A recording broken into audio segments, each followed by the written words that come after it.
As últimas notícias que temos do dia. Rios e córregos inundando inúmeras cidades. Milhares sem energia elétrica após terrível furacão. 3 tufões acabaram de tocar o solo ao sul da cidade. E agora? O que é isso? Eu acho que é um terremoto. Eu nunca vi tais condições climáticas antes. Busquem abrigo imediatamente.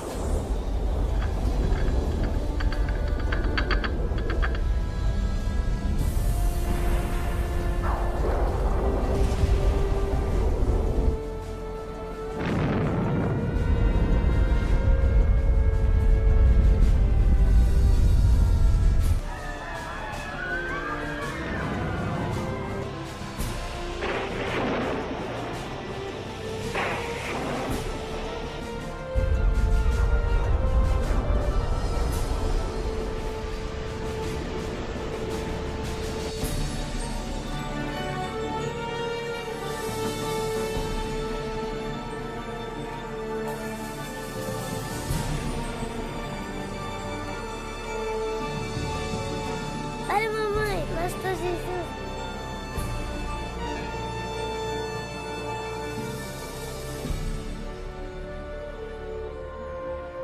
Os livros proféticos da Bíblia, conhecidos por muito tempo como mistério. Textos históricos, números antigos, imagens simbólicas. Todos os eventos apocalípticos descritos por vir em breve. É realmente possível compreender o seu significado? O que é a marca da besta? Será, como dizem, um microchip de computador implantado sob a pele, ou será algo mais insinuoso? O que dizer sobre o anticristo? Este sinistro inimigo de Deus já se manifestou? Ou ainda espera nas sombras? Será um ataque terrorista que levará a Terra à tribulação final? Testemunharemos os horrores do Armagedon e as 7 últimas pragas? O que necessitamos saber para evitar ser deixados para trás quando o Senhor voltar? Reconheceremos os últimos dias e saberemos o que nos espera? O que você está pronto a experimentar revelará o que a Bíblia realmente diz sobre o final dos tempos. Junte-se a mim para juntos descobrirmos os incríveis fatos por trás dos eventos finais da profecia bíblica.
Mas você, Daniel, feche estas palavras. Cele o livro até o tempo do fim. Muitos correrão dele e para ele, e a ciência se multiplicará. O fim do mundo realmente ocorrerá? Se for, quando? Esta é uma das mais importantes e misteriosas perguntas de todos os tempos. O profeta bíblico Daniel predisse claramente que ao final da história do mundo, nós veríamos um aumento dramático no conhecimento. Já aconteceu? Considere, por exemplo, como os meios de transporte mudaram dramaticamente em épocas recentes. Por 60 séculos, o meio mais rápido de transporte foi viajar a cavalo. Agora, viagens que demoravam meses são realizadas em minutos. Em uma geração, a revolução dos computadores trouxe mudanças tão radicais que nossos antepassados jamais imaginariam.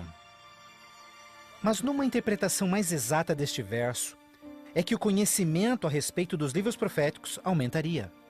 E como predito, foi isso que aconteceu. Mas as profecias de Daniel não são as únicas na Bíblia que falam dos sinais do tempo do fim. O que mais pode estar escondido dentro dos antigos textos das Escrituras? E você ouvirá de guerras e rumores de guerras. Não te preocupes, porque todas estas coisas virão, mas passarão. Mas não é o fim ainda. Haverá fome, pestes, terremotos em vários lugares. Tudo isso será o começo das dores. Qualquer um pode ver em todo o mundo o quanto forças políticas e naturais têm tornado o nosso mundo moderno um lugar perigoso para se viver. Pense nisto. Nos últimos 100 anos, o mundo inteiro enfrentou 2 guerras mundiais, vários outros conflitos, sem mencionar o aumento de ataques terroristas. Além disso, um aumento na taxa de mortalidade em desastres naturais, incluindo terremotos, incêndios, inundações, tornados, tormentas assassinas num clima bizarro, tudo a caminho da destruição final do planeta. Incrivelmente, o apóstolo João profetizou que ao se aproximar o tempo do fim, aumentaria a habilidade do homem em destruir o planeta. Apocalipse 11, verso 18, diz que virá o tempo em que Deus destruirá aqueles que destroem a terra. Está claro que esta previsão foi vividamente cumprida. Por séculos, o homem apenas fazia suas guerras com lanças fumegantes ou seus canhões à pólvora.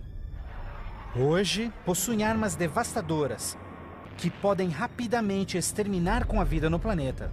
Fato é que Jesus profetizou que se sua vinda fosse adiada, ninguém sobreviveria.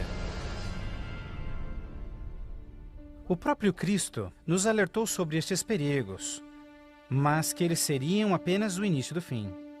Poderia o homem fazer alguma coisa que pudesse dar início ao tempo do fim? Saiba que os últimos dias serão dias difíceis.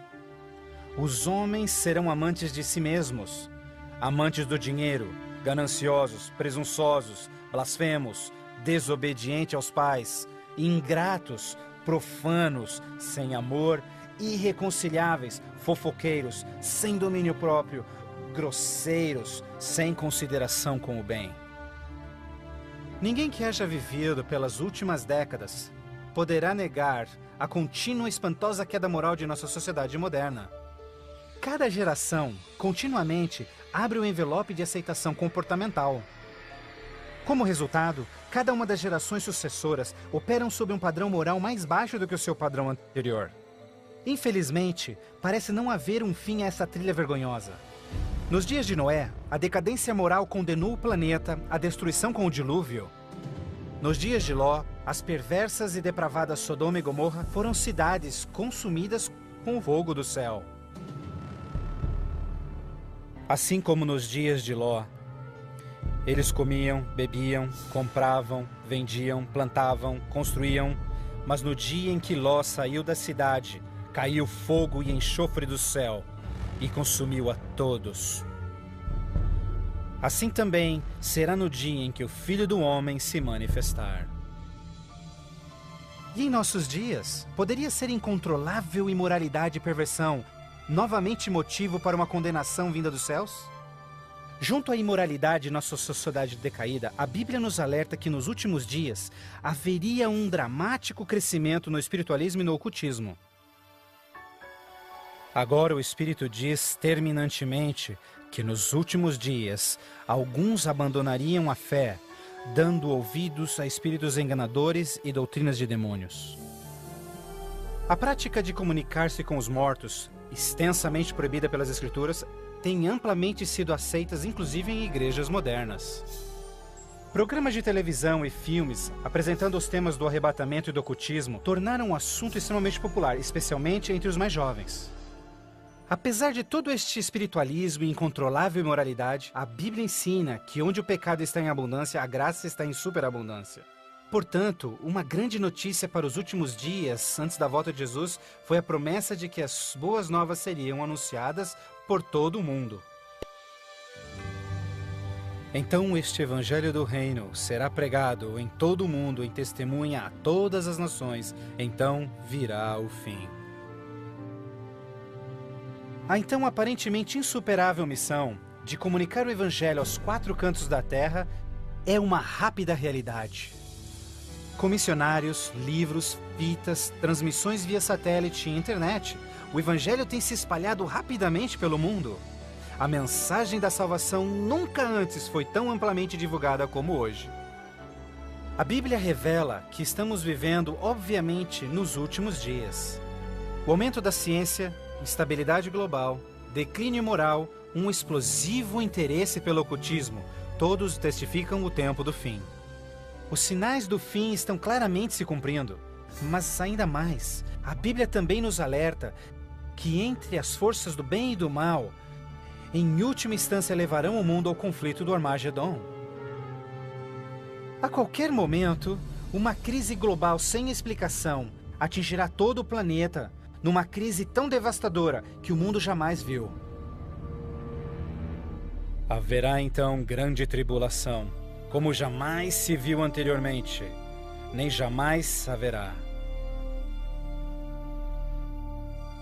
Qual será a catástrofe que dará início à crise final?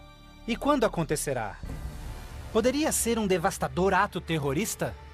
Talvez uma crise econômica internacional? Talvez até um terremoto, um asteroide ou algum outro evento cataclísmico?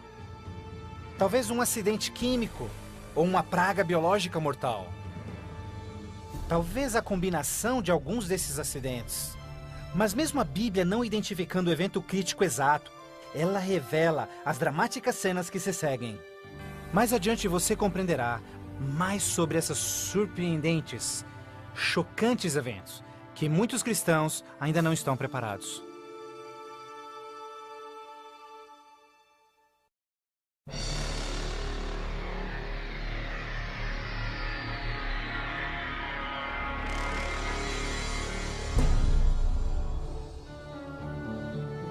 Ao iniciar-se a grande tribulação, líderes mundiais lutam em lidar com o aumento das calamidades. Enquanto isso, verdadeiros cristãos dedicados a Deus experimentam o maravilhoso poder do Espírito Santo. Após essas coisas, eu vi outro anjo que vinha do céu, e a terra estava iluminada por sua glória. Este grande poder que iluminava o povo de Deus é o próprio Santo Espírito. Em santa confidência, eles testificam de Deus, intervindo pelas igrejas e também chamando os perdidos para Cristo. Eles permanecem firmes na palavra do Senhor e exortam todos ao arrependimento e obedecerem os mandamentos de Deus. Numa atmosfera de reavivamento, agita-se a terra. O Santo Espírito compele ministros e membros de igrejas a juntos trabalharem intensamente pelo Salvador. Ao se manifestar o trabalho do Santo Espírito, realizações de ocultismo também se intensificarão. Demônios caídos aparecerão a muitos, disfarçados de queridos seus que já morreram, ou personagens bíblicos do passado. Eles falam de paz e esperança, porém apresentam doutrinas contendo erros perigosos e sutis. Sobre estes a Bíblia nos alerta, porque estes são espíritos do mal, realizando milagres. Como você pode imaginar, estas manifestações supernaturais influenciarão muitos e são poucos os que estão preparados a se opor. A esta altura, famílias e igrejas tornaram-se ineficazes no combate a esta crescente onda de fraqueza global. Em meio a este tumultuado ambiente político e social, as pessoas desesperadamente procuram um caminho para combater esta onda universal de imoralidade. Líderes políticos e religiosos apelam por seus constituintes, pedindo por medidas legais a restauração dos princípios de Deus e a paz na terra. Como resultado desta pressão enganosa, os governantes aprovam leis que conflitam diretamente com as leis de Deus. Mas esta não é a primeira vez que isso acontece na história. Certamente você se recorda da familiar história de Daniel capítulo 3. Quando o rei de Babilônia, Nabucodonosor, ordenou a todos no seu reino que se curvassem e adorassem aquela enorme estátua de ouro que ele construíra.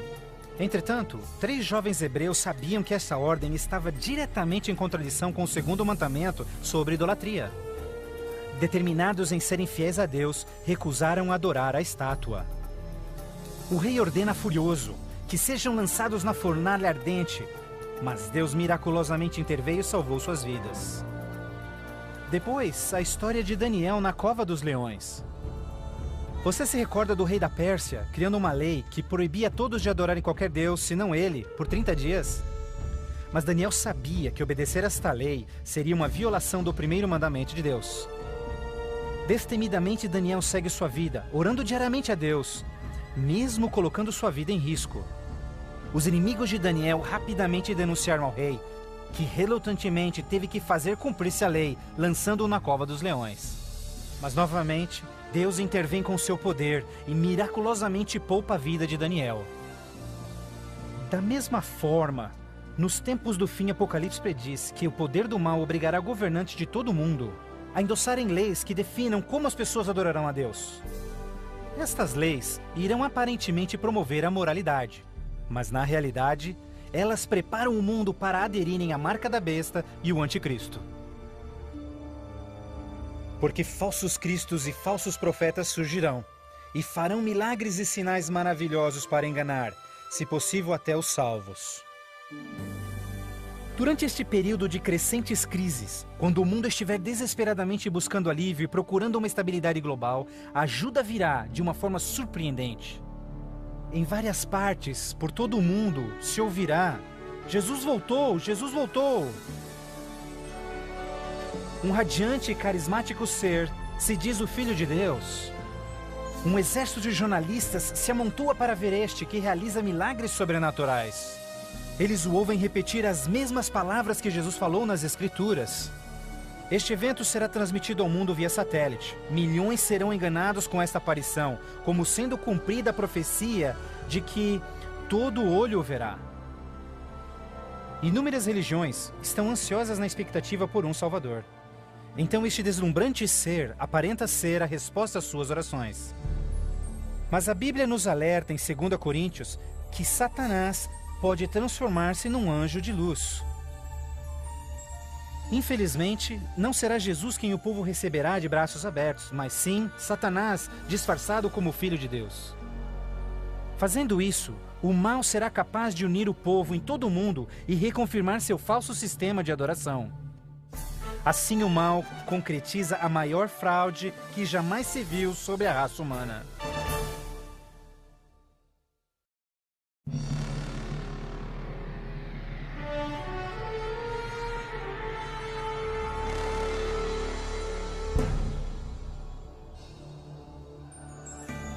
A fraude satânica prova ser uma poderosa e motivadora força para o mundo. Muitos dos líderes espirituais aceitam este grande impostor, bem como o falso sistema de adoração que ele propõe. Com a intensificação das calamidades, líderes religiosos creem que o tempo não mais pode ser desperdiçado em convencer o mundo a aderir às doutrinas desse Messias contraventor. Aqui está a paciência dos santos. Aqui estão aqueles que guardam os mandamentos de Deus e a fé de Jesus. Nem todos serão enganados. Poucos serão aqueles que entenderão que a Bíblia havia alertado sobre esse incrível enganador, e eles sabem que o objetivo deste falso Messias é desviar o povo dos mandamentos de Deus. Mas essa não é a primeira vez que Satanás se apresenta como anjo de luz. Quando Jesus foi tentado no deserto, Satanás apareceu a ele disfarçado como glorioso mensageiro de Deus. Mas o inimigo de Deus se revelou quando tentou a Jesus em desobedecer a palavra de Deus. Portanto, mais uma vez, usando a mesma tática, o mal tenta enganar o mundo a desobedecer a lei de Deus. Ninguém pode servir a dois senhores, pois odiará um e amará o outro, ou será leal a um e desprezará ao outro. O mundo chegou a um momento decisivo em sua história. O falso Cristo e o conflito global estão dividindo o mundo em dois grupos distintos: aqueles que seguem a Bíblia e aqueles que seguem a besta. Ansiedade enche o coração do povo, e religião é o tópico supremo de todas as mentes. Entrevistas no rádio e TV, bem como nas cortes em debates, os verdadeiros seguidores de Deus serão levados diante os líderes mundiais. Ali apresentarão poderosas e eloquentes razões bíblicas para sua oposição, onde o falso sistema de adoração foi apresentado ao mundo. Os mandamentos de Deus e o que constitui a verdadeira adoração estarão ao centro de cada discussão. Movidos pelo poder do Santo Espírito, compelidos pelo argumento bíblico dos servos de Deus, milhares em todo o mundo converter-se-ão desde suas igrejas sem vida e se posicionarão junto aos impopulares, mas verdadeiros seguidores de Jesus. O que nos resta? Devemos obedecer a Deus ou ao homem, à tradição popular ou à Escritura, dividindo assim o mundo inteiro em dois grupos. De um lado, aqueles que receberam o selo de Deus, e do outro lado, aqueles que receberam o sinal da besta. Aquele que é injusto, siga sendo injusto. Aquele que é sujo, que siga sendo sujo. Aquele que é justo, que siga sendo justo. E aquele que é santo, que siga sendo santo. Este texto de Apocalipse antecede o próximo evento em que todo homem, mulher e criança fará sua final decisão, a favor ou contra Cristo. Ao lado de Deus estão aqueles que em fé observaram sua palavra, mesmo diante oposição. No outro lado, aqueles que escolheram a religião de tradições humanas. Assim como as portas da Arca de Noé fecharam-se instantes antes do dilúvio, a porta da graça será finalmente fechada para o mundo, e a graça de Deus não estará mais disponível para os perdidos. A segunda vinda de Cristo é iminente, mas primeiro, o mundo terá de atravessar as mais devastadoras pragas que jamais sobrevieram sobre a humanidade. Ouvi então uma voz vinda do templo dizendo aos 7 anjos: Vai e derrama sobre os povos as 7 taças da ira de Deus. O primeiro foi e derramou a sua taça sobre os povos, e se viu uma ferida feia e dolorosa nos homens que tinham o sinal da besta e que adoravam a sua imagem. A esperança começa a ser massacrada quando as 7 pragas do Apocalipse 16 começam a cair no mundo numa sucessão rápida de eventos. Estes serão os mais horríveis flagelos jamais vistos pelo homem. A primeira praga será extremamente dolorosa e provocará desmaios e agonizante sofrimento aos perdidos. Mais 6 devastadoras pragas rapidamente virão. O mar e os rios se tornarão em sangue. O sol terá tal força que provocará queimaduras com sua intensidade. De tal forma, praga após praga virão. O terror reinará, tornando o mundo inteiro prisioneiros do pânico. Durante este período, alguns dos salvos encontrarão abrigo em locais isolados e remotos, onde serão protegidos e mantidos por anjos do Senhor. Outros lançados em prisões, embora aparentemente abandonados pelo homem, não foram esquecidos por Deus. Os fiéis de Deus estarão protegidos das pragas, da mesma forma como os filhos de Israel foram preservados durante as pragas que caíram no Egito. Neste momento, os salvos passam por um momento de angústia em suas almas. O principal pensamento em suas mentes: estamos em paz com Deus? Finalmente, encontram paz em suas consciências, confiando nas promessas de Deus. Assim sendo, o dragão irou-se com a mulher, e foi ao seu encontro para guerrear com os demais filhos dela, aqueles que guardam os mandamentos de Deus e têm o testemunho de Jesus Cristo. Persuadidos pelo falso Cristo, os miseráveis perdidos têm como única esperança para alívio das devastadoras pragas a eliminação daqueles que se opõem a eles. Então a decisão é tomada para caçar e exterminar em apenas um dia o povo de Deus que teimosamente apegou-se às Escrituras. Assim sendo, o campo de batalha espiritual tem aqueles que seguem as tradições humanas e adoram a besta, contra aqueles que amam a Jesus e obedecem os seus mandamentos. Esta é a batalha final do Armagedon, o mundo perverso que chegou finalmente ao limite da paciência de Deus. E finalmente o momento em que Deus entra em cena para resgatar os seus filhos fiéis.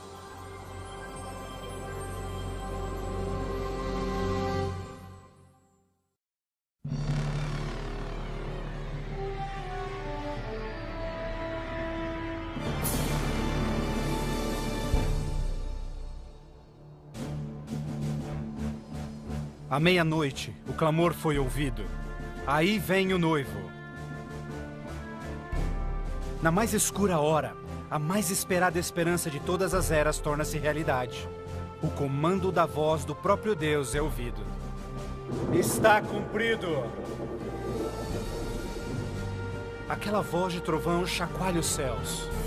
Um imenso terremoto anuncia a aproximação do poderoso exército dos céus.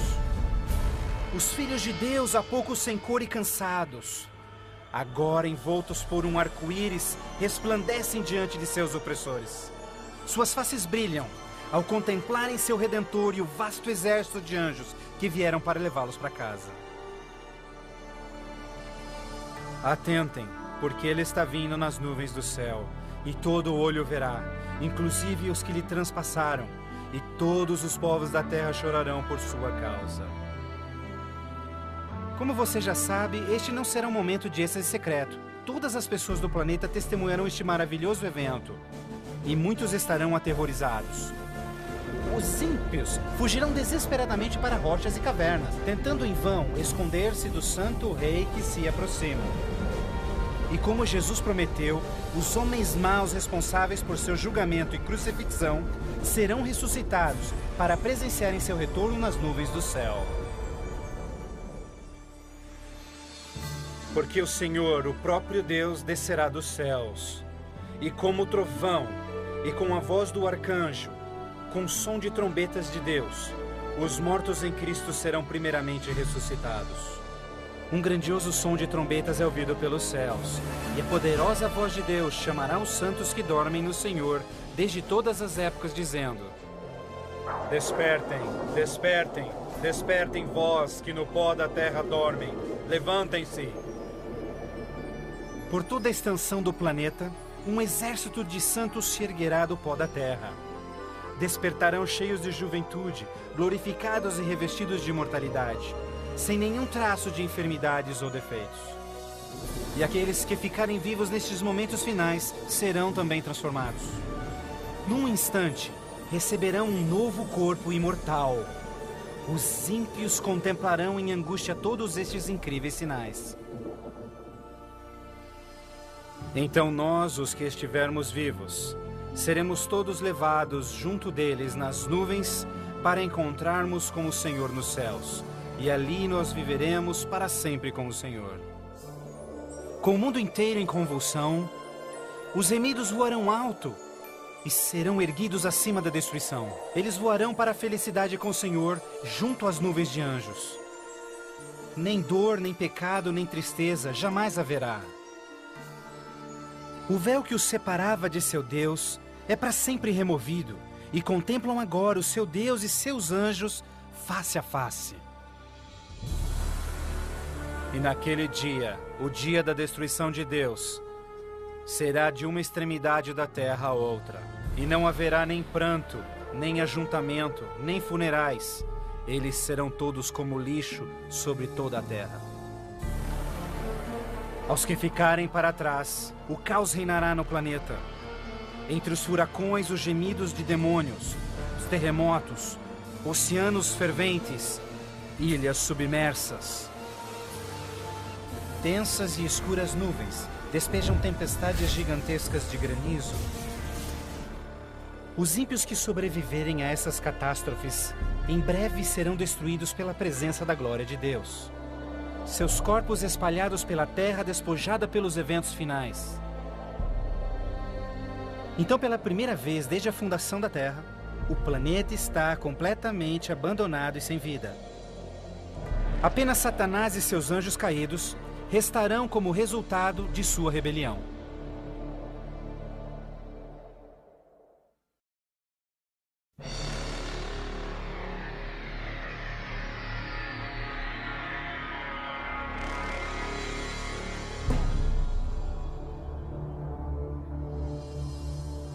Então vi um anjo que descia dos céus, que tinha consigo as chaves do abismo e uma grande corrente em suas mãos.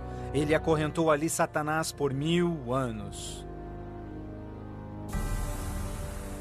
Confinados no mundo que ele arruinou, Satanás e seus anjos ali estarão por 1000 anos.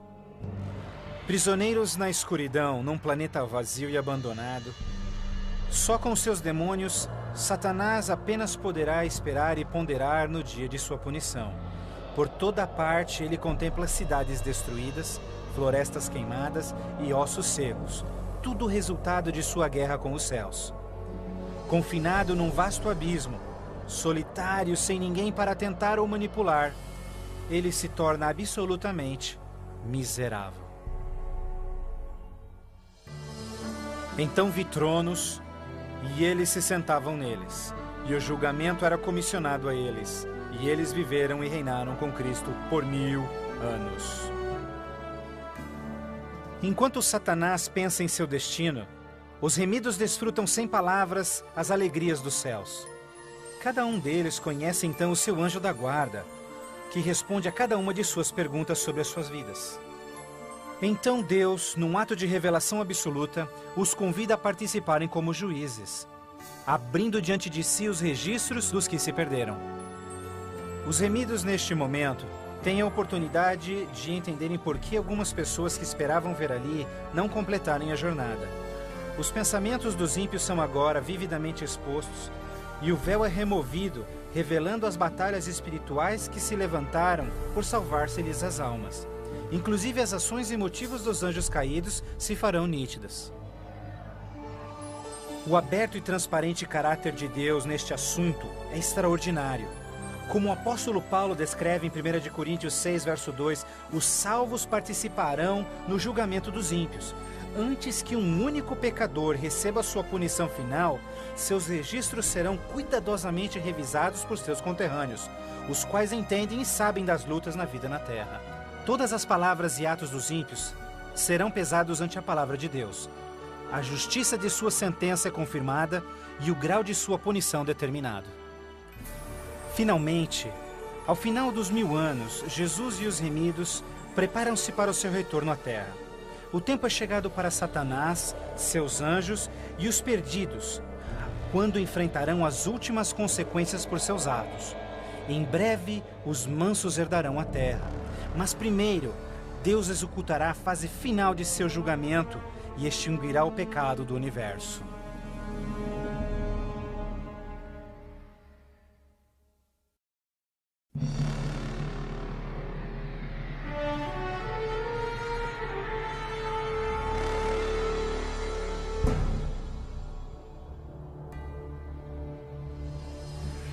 Então eu, João, vi a cidade santa, a nova Jerusalém, descendo dos céus desde a presença de Deus, vestida como uma noiva, adornada para o seu esposo.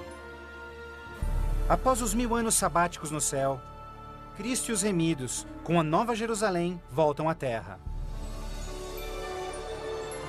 Ao se aproximar a cidade do planeta desolado, Jesus comanda que os ímpios voltem à vida desde o pó da terra.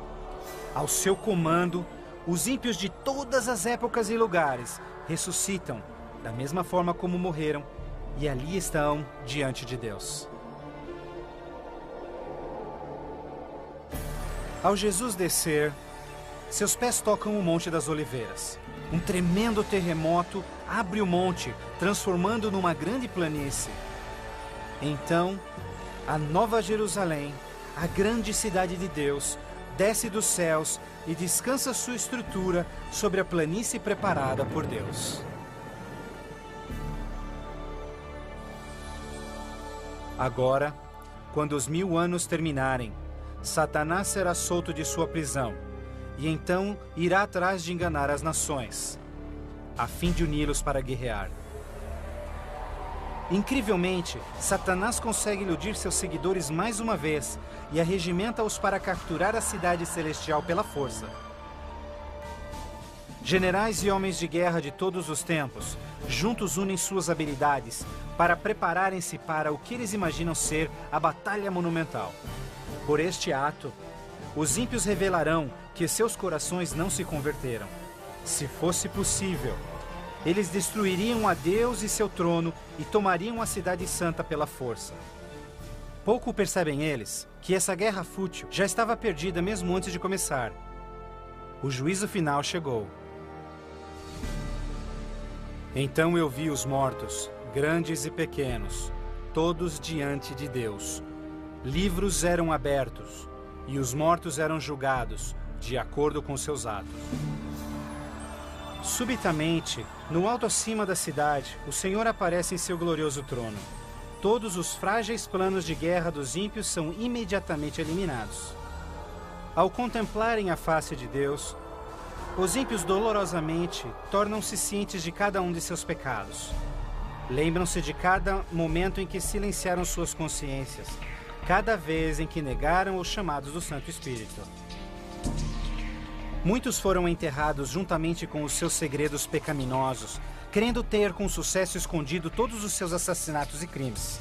Vergonhosamente experimentam em primeira mão as palavras de Jesus ditas em Lucas, pois não há nada coberto que não será revelado, nada escondido que não se fará saber. Ao se apresentar diante deles vividamente o panorama de suas vidas, cada ímpio entende completamente que por sua própria e livre escolha rejeitaram a salvação. Tragicamente, a paz e a alegria dos que estiverem na cidade nunca será desfrutada pelos ímpios. Com sentimento de desespero e sem esperança, são varridos e deixados sem palavras. Os rebeldes não podem negar a justiça de Deus, declarando-se culpados. Em uma só voz clamam: justo e verdadeiro são os teus caminhos, ó Rei dos Santos. E caindo prostrados, eles adoram o Príncipe da Vida. Eles subiam aos cantos da terra e cercaram o acampamento dos santos. Então caiu fogo do céu desde Deus e os consumia. Finalmente, o tempo de encarar as consequências irreversíveis de suas ações. Sem nenhum aviso, fogo e enxofre caem do céu. A terra se fende e fogo brota desde cavernas subterrâneas. Enquanto o inferno engole os ímpios, os justos estão a salvo e em segurança dentro dos portões da Nova Jerusalém. Cada pecador é punido de acordo com seus pecados. Os com poucos pecados são destruídos rapidamente, enquanto os culpados de horríveis pecados contra a humanidade sofrerão mais. Satanás, o instigador de todos os pecados, será forçado a sofrer muito mais. Para Deus, a punição dos ímpios é um ato doloroso, mas é algo que a sua justiça demanda. O salário do pecado é a morte. Na cruz, Jesus sofreu a punição final no lugar de todos os que aceitaram seu sacrifício. Mas, tragicamente, os perdidos rejeitaram este presente e terão de pagar o preço por seus próprios pecados. Certamente o dia virá, queimando como fornalha. Todos os orgulhosos e todos os fracos serão consumidos. Você esmagará os ímpios, pois serão como cinzas debaixo dos seus pés.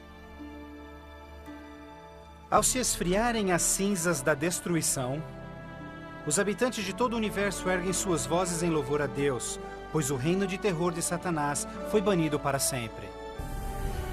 Assim, com a paz no cosmos eternamente garantida, Deus agora dedica sua atenção à criação de um novo céu e uma nova terra.